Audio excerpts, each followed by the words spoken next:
Halo semuanya, pada kesempatan kali ini saya akan menjelaskan mengenai alat ukur dalam fisika. Nah, jika kita ingin mengetahui ukuran suatu objek atau benda ketika sedang melakukan pengukuran, maka kita membutuhkan yang namanya alat ukur.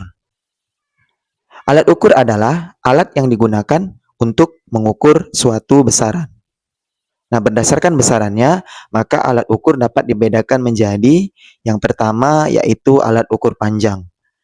Alat ukur panjang adalah alat ukur yang digunakan untuk mengukur panjang, lebar, tinggi, diameter, dan kedalaman suatu benda. Nah, apa saja yang termasuk alat ukur panjang? Yang termasuk alat ukur panjang ada mistar, jangka sorong, mikrometer sekrup, dan meteran. Yang kedua ada alat ukur massa. Alat ukur massa adalah alat ukur yang digunakan untuk mengukur massa suatu benda. Yang termasuk ke dalam alat ukur massa adalah timbangan, kemudian ada neraca. Nah, yang ketiga ada alat ukur waktu, yaitu alat ukur yang digunakan untuk mengukur waktu seperti jam, detik, ataupun menit. Nah, biasanya yang digunakan untuk mengukur alat ukur waktu adalah stopwatch, kemudian ada jam tangan atau jam dinding yang kita gunakan sehari-hari.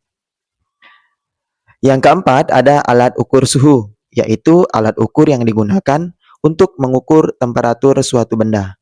Biasanya digunakan termometer untuk mengetahui ukuran suhu suatu benda. Dan yang terakhir yaitu alat ukur listrik. Apa itu alat ukur listrik? Yaitu alat ukur yang digunakan untuk mengukur tegangan, hambatan, arus, dan daya listrik. Yang termasuk ke dalam alat ukur listrik yaitu ada voltmeter untuk mengukur tegangan, kemudian ada ampermeter untuk mengukur arus listrik, kemudian ada ohmmeter untuk mengukur hambatan listrik. Dan untuk mengukur ketiganya biasanya kita gunakan multimeter. Cukup sekian untuk pembagian alat ukur dalam fisika. Semoga bermanfaat dan terima kasih.